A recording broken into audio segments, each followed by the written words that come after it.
Suella Braverman wrote an insane article yesterday. I will never truly be English. But it is way more dangerous than we are giving credit for by just thinking this is clickbait for Suella to get back in the news. Which it is, but what she says is far more dangerous and shows that she has heavily radicalized deeper into the far right. Braverman poses the question, what does it mean to be English? And she takes the backing of Konstantin Kisin, of course a far-right podcaster, who has been promoting the idea that Englishness is an ethnicity and has an ethnic component to it, and it cannot be based on geography. And if you're trying to understand what that means, he's trying to present the idea that even if you're born in the UK, you cannot be English. Braverman argues that the idea of what is English identity remains unsettled. Braverman says, Englishness has never been static or simple. From the arrival of the Romans to the waves of Saxons, Vikings, and Normans, English culture has always absorbed and adapted.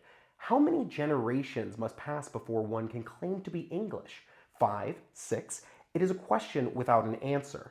We are here to defend Judeo-Christian civilization, British values, and a distinctiveness of English culture. There must be some form of consensus. So she begins off normally with this idea that Englishness is a mixture of a bunch of different peoples and cultures that came to England. But more importantly, it starts taking a big turn quickly by presenting this idea of 5 or 6 generations, as in you would need to have your family live in a place for more than a century for you to be considered from that place. And this next part here, defend Judeo-Christian civilization, this is a big right-wing dog whistle, where they present the idea of clash of civilization, and innately this is the idea to present that there are a Judeo-Christian side versus all the other religions, and most of the time this emphasizes itself in Islamophobia. Suella also tries to be a bit clever here by slipping in British values instead of English values in a conversation around the definition of Englishness. Non-English people from Britain can really appreciate Suella being an English nationalist in her essay about how she is not English. This next line is also very layered into right-wing ideas, that there must be some form of consensus and that there is a distinctness of English culture,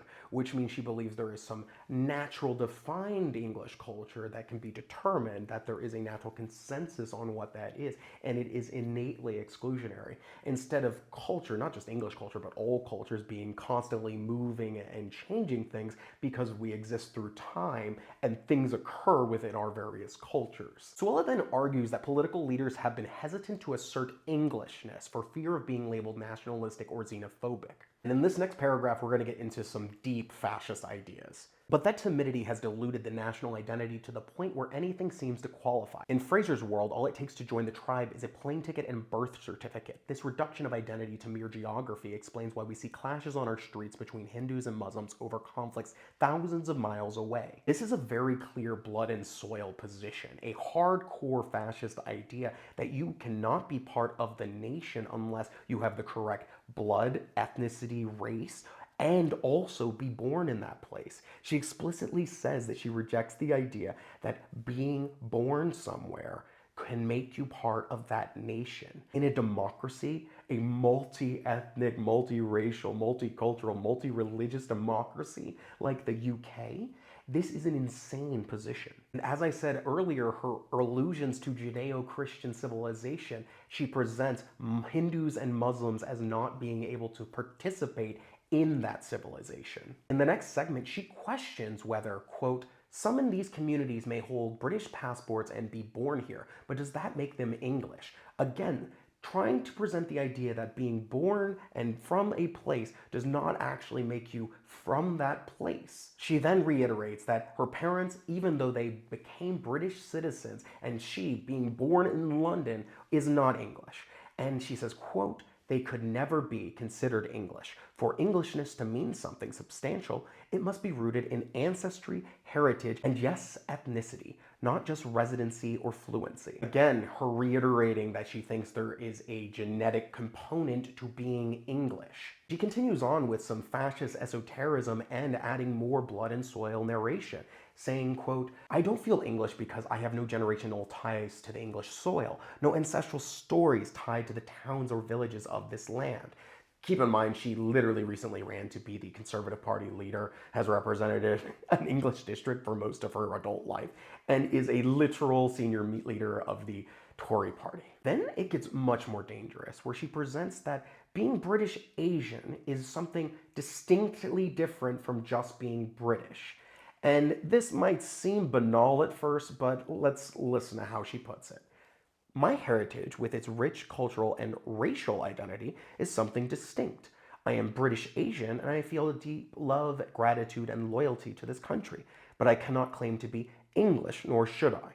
This is not exclusionary, it is honest, and that's what living in a multi-ethnic society entails. So the argument she's trying to present here is called race realism. This is a repackaged idea of eugenics, where you present the idea that I'm not being racist, I'm just giving you the common sense understanding of something, that it just makes sense, so I'm just being a realist about race, not a racist. And yeah, that paragraph is all that. Then she says this winner, I lived in France for a couple of years. I spoke the language fluently and adopted aspects of French life, yet I never thought for a moment that I could ever claim to be French. Identity doesn't work that way. The same must hold true for Englishness. This approach is common to other countries. In Japan, for example, citizenship is based on descent. So we're going to ignore the stupid part. We're going to get to the more dangerous part. So white nationalists are super obsessed with Japan because it has an incredibly strict immigration policy and it restricts citizenship to ethnicity, which means there's a large amount of people who are born in Japan, lived in Japan, spend their whole life in Japan, and consider themselves Japanese who do not have access to citizenship. And this is a big problem. This also disenfranchises a lot of people who are in Japan because of its prior colonial activities, meaning there's large amounts of Korean people, for example, who face incredible brutality under the Japanese Empire, who are prohibited from having Japanese citizenship, even though in most other countries they would have always been citizens. You need to see this article as advocating to get rid of birthright citizenship in the UK. So you know Suella knows how bad this sounds because she writes this as one of her final paragraphs. I'm sure these views will send progressive elites into a tailspin. It won't be long before someone accuses me of being a fascist.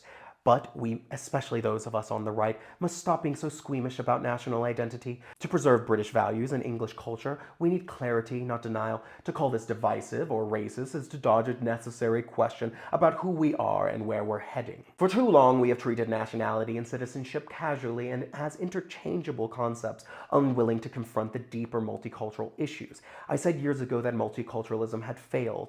We are now living in the wreckage of that failure. Our identity crisis is the result of decades of neglect, complacency, and cowardice. We have allowed what once made England distinctive to be diluted, denigrated, and demonized. Now more than ever, we must define what is we are fighting for before it slips away entirely. I don't need to really express how dangerous it is having a senior Tory politician in the UK from a minority background advocating the idea that minorities cannot ever be part of the English national identity or the British national identity, that she is arguing for a blood and soil type immigration policy. This is incredibly dangerous. She is advocating against the idea of birthright citizenship, and she is accusing British citizens of not actually being British and questioning their loyalty to the country. This is incredibly dangerous and just shows how linked up the international far right is.